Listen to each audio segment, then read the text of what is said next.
TOA community, YouTube, Instagram, Facebook, all social media, all of our community. What's up, everybody? I'm Robert Linkle with TrainingTheOlderAdult.com, and we are here today to talk about the AARP article that came out, 10 Surprising Causes for Back Pain. Let's dive into this a little bit. This was written by Kimberly Goad and Beth Howard, published June 25th, 2021, and then basically was updated apparently here in November. All right, so this is interesting. It starts to just kind of lay out how big of an issue lower back pain is for people as they get older. Talks about the different percentages and how many people do experience low back pain. Statistically, almost 46% of older adults, 65 and older, said they experience lower back pain. That lasts at least 3 months. As we get older, we start to lose fluid in our discs. Almost everybody has degenerative disc disorder at some point as they kind of age through this. Gravity, all the years of moving, flexing, hinging, bending, rowing, pulling, pushing, jumping, walking, carrying, sprinting, bounding, flipping, cartwheeling, handstanding, and anything and everything else that you could think about that you put your body through starts to compress on those discs. So if we don't have really good care of our bodies, if we're not strong, if we're not working against gravity, i.e. building muscles, keeping our bones dense, etc., degenerative disc disorder is going to come for us all. Now, another way of looking at this too is if we overtrain. Now, I was diagnosed with degenerative disc disease at 27 years old. Now, how does that happen? I was well hydrated, eat well. I would, do all the things that you're supposed to do, but I overtrained and mistrained, meaning I was just totally abusing and destroying my body and doing way too much in the weight room. So I accelerated the clock, if you will, a couple of decades moving forward. So since we see about 50%, if not more, I think this is being a little bit on the underestimated side. At least 50% of our population is going to experience lower back pain as we go. When we kind of look at the acute lower back pains versus the chronic lower back pains, almost everyone will experience lower back pain acute, meaning you tweak your back, you throw your back out, you hurt your back, it lasts a couple of days, and then you get better. Almost everybody will experience that. Acute means short term, okay? Now, chronic, that's where we're looking at 50%-ish, if not a little bit more. Number one, are we getting enough milk? Number one, that's the number one reason they say is why our lower backs get injured. Now, the debate behind this and the suggestion behind it is you're not getting enough calcium or vitamin D, which can be found in almost all vegetables, fruits, and or combinations of other foods, meats, healthy meats, cheese, etc. Okay. Now I know you're gonna be like, well, milk is found in cheese. I know that, right? The fact that they would suggest this as the number one reason your lower back over number two, the weak core, not resistance training, improper bending mechanics, sleeping, etc., hydration. There's so many more things that are having more lower back pain effects on you than this one. I found a little silly that they made this number one. However, the introduction of calcium, vitamin D, vitamin C, and a healthy dietary demand definitely does play a role in your bones being strong, your joints being strong, which ultimately every little vertebrae in your back, that is a little joint, a little joint, a little joint, all the way down. And there are joint health issues that come with lacking vitamin C, calcium, vitamin D, etc. So yes, you will want to seek out foods that are rich in this. I just don't know if milk is probably the number one thing that we should go to. I think you have a lot better options out there. Now, with that being said, anybody dealing with osteopenia, osteoporosis, softening your bones, the medications that are out there that are encouraging you to take them because they are a calcium and a vitamin D, vitamin C enricher, that research is not very sound either. I'm not going to name any of the medications, but there are extremely negative effects that come from taking those medications, and they're selling you on the idea that you're taking like a milk-based pill to help in that. That is not very true in my opinion, and I would not suggest you to do that. But look at your dietary needs. Make sure you are getting a decent amount of calcium, vitamin D, and vitamin C, of course, assists in all this and helping your body heal and process. But a lot of the cow-based milk products are very inflammatory and have kind of a negative return on your body. In the comment section, or not the comment, in the description below, I will put in a couple of links to a few articles so you can read a little bit more about this because it's a pretty good one. But anyhow, let's dive into number 2. Moving beyond that, the weak core. Now, when we talk about core strength, everybody right away thinks of sit-ups, crunches, leg lifts, this and that, and or poor posture, okay? I will agree that if you have a weak core and more than likely situations, you're gonna have poor posture. So, put into your dominant movement patterns, curls, bench press, sit-ups, squats, anything that's kind of encouraging the front side of your body to develop a little bit more. The C muscles, the ones I can see, we tend to train those a little bit more. I think it's like 63 to 67%, somewhere around in there. Most programs are focusing on the muscles on the front side of the body. Because we do that, our bodies, instead of being in good postural position, they tend to warp and kind of curve forward, which encourages poor posture, okay? So if we row and pull and proper hinge and build our hamstrings and our glutes and our erectors and our lats and our rhomboids and our posterior delt, we build all that musculature and try to even that out 50-50. Our posture is a little bit more upright, more vertical. We will then have a more sound core, a more even or a more symmetrical core as the front and the back are maybe 50-50. That's our goal, okay? Now, if you can pick up anywhere near half of your body weight, so if you weigh 150 pounds, if you could pick up 75 pounds off the ground without your posture completely contorting and rounding and folding and melting in half, then you do have a strong core, okay? Remember, we're not going to be picking up hundreds and thousands of pounds like world strongmen and professional power lifters, etc. We're not going to be doing that on a regular basis. So if we can handle half of our body weight once, then you're going to have a pretty decent core in terms of us looking at it and going, yeah, it's strong. You could probably hold a plank for a minute or so. You could probably hold, a decent amount of weight and carry it like your groceries. We do want a stronger core. And would I encourage and say, yeah, your lower back hurts because your core is weak? It could be. I mean, it's definitely not helping. But when you look at the development of core strength in a correlation to lower back pain, most people think I have to get a stronger core. So they start to do crunches, leg lifts, sit-ups, etc. All of those musculatures, all those movements encourage your sternum and your pelvis to move closer to each other, crunching, sit-upping, all this, and all those muscles originate on your lumbar, L3, 4, and 5, go through the front of your hip, hook onto the front of your femur and pull you up or pull your legs up. So you're encouraging that disc degeneration, you're encouraging lower back yanking, we're encouraging a lot of damage to be done on our lower back if it's not done perfectly, and most people can't do one of those exercises correctly, not one. So now we're doing sets of 30, 40, 50, now we're adding weight, now we're doing all this, basically trying to feel it. I want to feel the burn, I want to feel my core get strong, when the best thing you could be doing is deadlifting.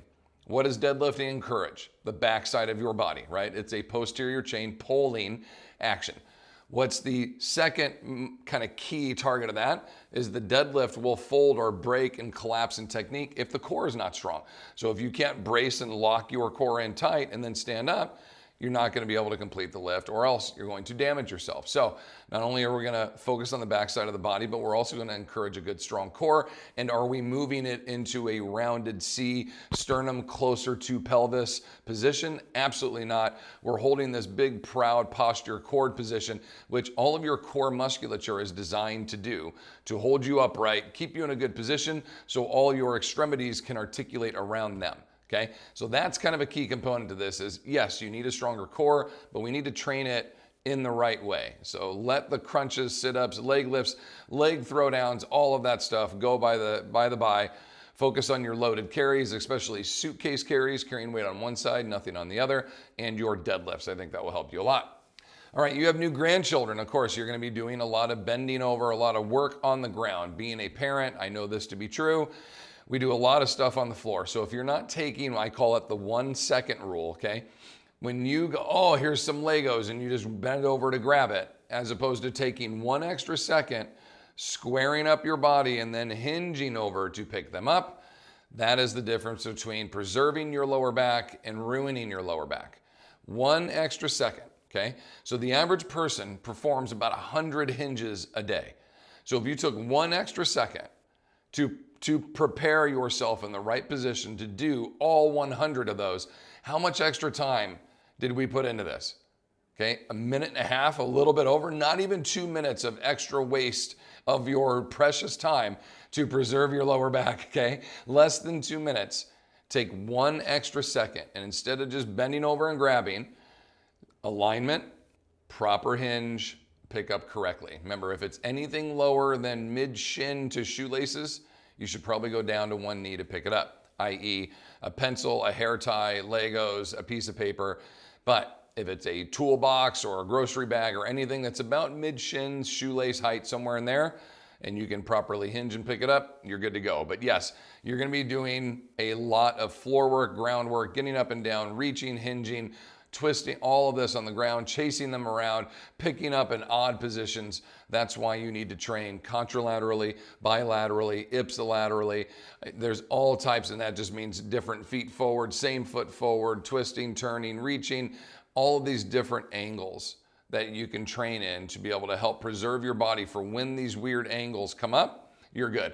Just like the lady's doing here, her left foot's forward, her right hand is reaching. That is a contralateral reach. Left foot, right hand. And that's probably one of the safer positions to reach for a little running child. But if she were to step with her left foot and her left hand, that would be ipsilateral. And that's where the majority of lower back injuries come from, because we're not all that strong in the ipsilateral movement pattern, same sides. We're almost always contralaterally set up, left foot, right hand as we reach forward, because that's how we walk, that's how we reach to shake hands, that's how we articulate, move our way up through stairs. Our bodies are very used to counterweighting each other as we work our way through. All right, number 4, the bedroom isn't dark enough. I actually love this one. I think that the presence of extra light in your room is a big one. Even the little lights on your VCR, your DVD player, your cell phone, all these things that come up. I like to have a little bit of white noise, a fan, something that goes in the background, just to kind of get any of the noises of the night, just to kind of dim out. I don't want it so loud where I can't hear if someone's coming into the house or something like that, but I do want just a little noise to kind of drown out any of the little things that go on. And then I like the room as dark as possible. My wife does not like the room dark. She likes the night light on in the bathroom. Anytime I open my eyes and I see this beaming light coming out, because when it's really, really dark, any kind of little bit of light seems obnoxiously bright, right? So I'll go over, I'll close the door, it's perfectly dark, I fall back asleep, I wake up, she's gone to the restroom, now the door is back open, and now I'm wide awake, and she's ruined my night of sleep. That's not true, I'm just teasing.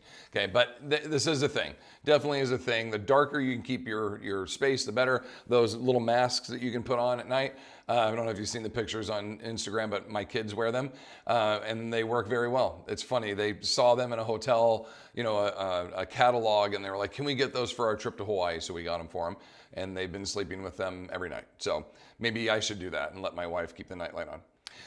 All right, you sit and sit, you sit and sit some more. Yes, this is, you know, sitting is the new smoking. That's been a whole thing that we've heard forever. We do sit a lot. And unfortunately, as we get older, we tend to sit even more. More time is spent in front of the television, sitting to do any of the activities that we now classify as older, you know, bingo and cards and backgammon and I don't know, whatever is going on out there. The new generation, the new wave of older adults playing pickleball, handball, racket sports, golf, tennis, like getting out and being more active, rucking, okay, walking, getting out and doing all these things. That is one of the best things that we could possibly be doing right now. Do as much as you can not to sit down. Sitting is definitely doing more damage than good. I presently have a stand here that my computer sits on that I can raise up and down. So when I'm doing computer work, I can lower it. When I stand and do my presentations, when I'm coaching, etc., I'm up, because the seated position, I spent maybe, I don't know, the first 2 weeks of the COVID, you know, shutdown, our 2 weeks to flatten the curve, that whole thing. I spent those 2 weeks seated while I coached, and my back just blew up and started hurting me. I knew right away, I can't do this, right? Being seated is definitely a problem. Your legs don't go toe to toe. Okay, so and 1 in 3 of us have legs that aren't exactly the same length. This is pretty common. Obviously, 33% of the population has this, where we have some articulations or some changes in our leg length. And so because the leg length is kind of crooked, in some cases, you may have a pelvis that sits awkward and then your lumbar is off of that. You're not perfectly balanced or in the center. And or you've experienced some kind of injury, meaning a knee injury, ankle, a hip, something that has changed your gait to where you change your positioning to avoid the pain. And the ping pong effect of that injury goes up the body. So let's say you tear a meniscus and you have an MCL, the medial collateral ligament, the MCL, the medial cruciate ligament on the inside of the knee, maybe is sprained or even has a tear in it, okay? Because of that pain, you will transition and like push your knee to avoid the position in which it hurts. And by doing that, you have half an inch of change in your knee. Well, by doing that half inch, your hip has to then counter and kink in a half an inch to counter that. Then your lower back has to counter that half inch by shifting in, and then your shoulders and your neck and so on. So I'm exaggerating the depth a bit, but the slightest little change due to a knee injury, due to an ankle injury, a back, a hip, can articulate and change our postures and how we kind of hold ourselves. And now all of these things are out of whack, and what's in the middle of all of it is your lower back. So this is pretty common. However, if you are born with one leg a little bit longer than the other, the majority of the time you don't just end up at 50 and go, you know what, I think it's my crooked legs that are now causing my lower back pain. You've been living with that your entire life, and your body has adapted and now deals with the fact that your lower back and that your legs are uneven, and your lower back has learned to adapt to that. So I wouldn't just bank on that and be like, you know what, I do have one leg that's a quarter inch longer than the other one. There's why I have, that's the reason why I have lower back pain. I don't know about that. A lot of people that I've seen have 55, 60 years old, they get a wedge or a filler in their shoe to try to level them out, right? And the back pain gets even worse because now they've adjusted out of something they've been used to for 50 or 60 years. Others have done that and they've got relief. And so this one is a 50-50. I'll leave it to that. Some people can benefit from making adjustments. Others, your body is adapted. I wouldn't worry too much about it. But if you have lower back pain and this is a thing that you noticed in your body, then give it a shot and see if it can help you. All right, big one, you smoke. This one, 100% across the board. This should have been number one, in my opinion, is smoking has a direct correlation to lower back pain, to soft bones, osteopenia, osteoporosis, to sarcopenia, to many, many, many diseases. But lower back pain was one of the big ones that was directly correlated with that. The research and such you can look a little bit further into, but this was a big one. So yeah, definitely don't smoke. And I'm not sure about what specific product you are smoking, because obviously there are multiple things that you can smoke, from cigarettes to marijuana to vape pens, etc. My understanding is that all of them are having the same lower back effect, but the tobacco by far is the number one. Cigarettes, obviously the number one that you don't want to do. Okay, your mattress is too old or too soft. Some people and some lower backs do really well with a soft mattress, others do not. I am a firm mattress kind of guy. Luckily, my wife is as well. We have a futon bed. Now, before you think we're sleeping on the floor in the college mattress that I had when I was 17, this is a futon bed that is designed to be, up on a full thing and all that. It's really, really nice. But for a couple of years in college, I slept on a regular mattress and my back was trashed. I couldn't find one, and I couldn't afford one that was nice enough, that had the adjustable sides and this and that. Till I went to it was a track and field event, and we went to Stanford, and I got to stay in like a Airbnb is what I'm searching for, basically. There were people there that lent out their homes to some of the athletes when we were there. Some of the alumni. It was very cool. So my roommate Brandon and I are staying in this apartment, and they had these two really nice futon beds. And I was like, man, my back feels great sleeping on these, but extremely firm. And so went to the futon shop, got a new futon bed, and that has been our bed for the last, I don't know, 8 or 10 years. We absolutely love it. I love it anyhow. My wife wants a big, fluffy, perfect bed, but this bed works very, very well. So bottom line is, you got to find one that works for you. And it tends to be a little bit more on the firm side is the ones that are a little bit more supportive for lower backs. However, I will tell you this. If I lay down, okay, just lay down, I don't have to be asleep, but if I lay down for 8 hours or more, my lower back is so stiff the next day. It doesn't matter what I'm laying on. Okay, it could be the most comfortable bed, the perfect thing for my back, which is my futon. If it's over 8 hours, I wake up stiff and sore, and it takes me an hour, hour and a half to loosen up. Okay, if I lay down for less than 8 hours, I can pop up and I feel good and I'm up and moving. So I have that debate of, do I want more sleep or do I want to wake up with a stiff lower back, right? I guess that's the same one. If I'm going to get more than 8 hours, I'm going to wake up stiff. So I have to kind of debate on what days. So I try to, right around 7.5 hours, I try to go, okay, I'm good here. If I lay down too long, I'm going to pay the price. So the bottom line is, know your body, know what works for you, what you need. Do you need a softer one, a more firm one, etc.? Do you need a bed that maybe sits a little higher so you're not having to get, a lot of people hurt themselves is getting down into their beds, or they're so high they have to like jump up and jump out of them. Okay, just something to look at. All right, your shoes don't have enough support. Love this. I spend, I don't know, $400 to $600 a year on shoes. I have 3 different pairs of shoes, okay? Number 1 pair. My rucking boots are only designed to go out and ruck. I only use them for rucking, which means I'm out walking miles. They give me ankle support. They're a very soft cushion. They're a great boot. But if I were to lift weights in them, I would start to flatten them, okay? They are designed to carry anywhere between 20 and 100 pounds of extra weight on top of a normal body. But if I start doing 250 to 500 pound deadlifts in them, I'm gonna flatten these shoes. They're not designed to handle that kind of load. Now, my no bull lifting shoes, okay, those are designed, and they have a very thick rubber sole and they've got good support. They are designed to have hundreds and thousands of reps put through them with heavy, heavy load and not to flatten. So I only wear my no bull shoes to lift weights in, okay? And these, we're not talking about Olympic lifting shoes. They're just a normal, here, I'll show you. They're just a normal, I just got done lifting, so that's why I have them on. They're just a normal looking shoe, but look at that big, thick base. That's all this big, thick, hard rubber base, okay? And then I have my regular walk around shoe. This is a Ultra, okay? Ultra, and it's kind of like a trail shoe, but it's a lot more pliable. Notice the rubber in here is way softer, okay, than my other one here. So you can see how thick and dense this guy is.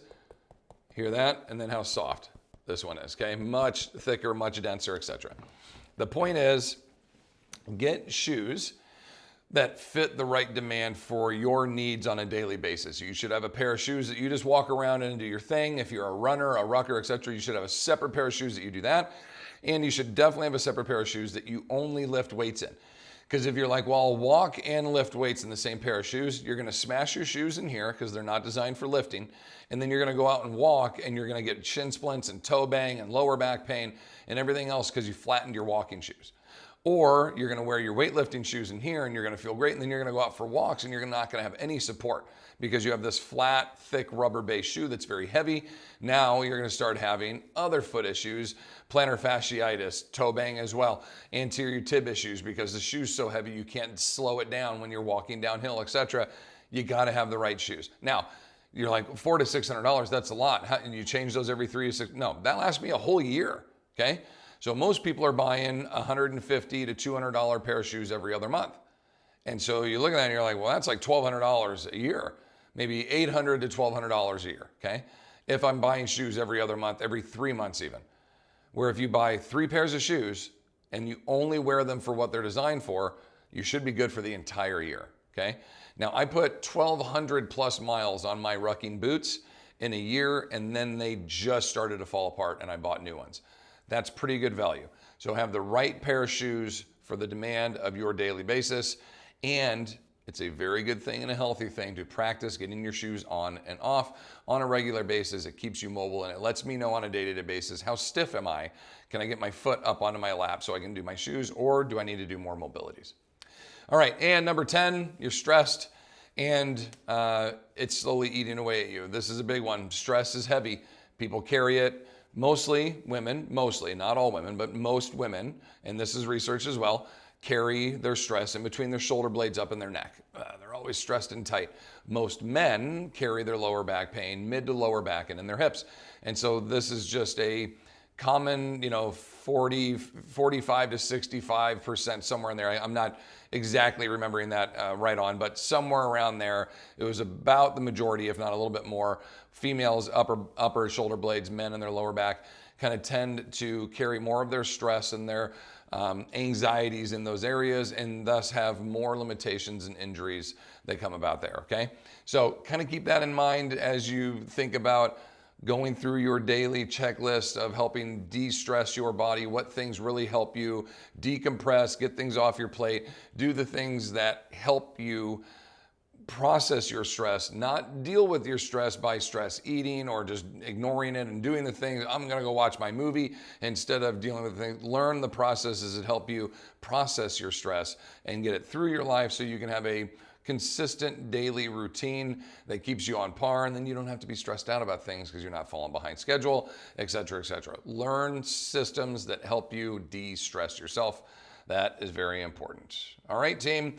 So that is that. I hope you enjoyed this. If you have any other questions or comments, feel free to comment down below. I know the milk one will be one that comes up with a lot of people, so I will be sure to put that link in the comment section as well. I love and appreciate you all. I hope you're doing well. And until next time, please continue to fight the good fight against sarcopenia. I love you. I appreciate you, and I'll see you soon. Take care.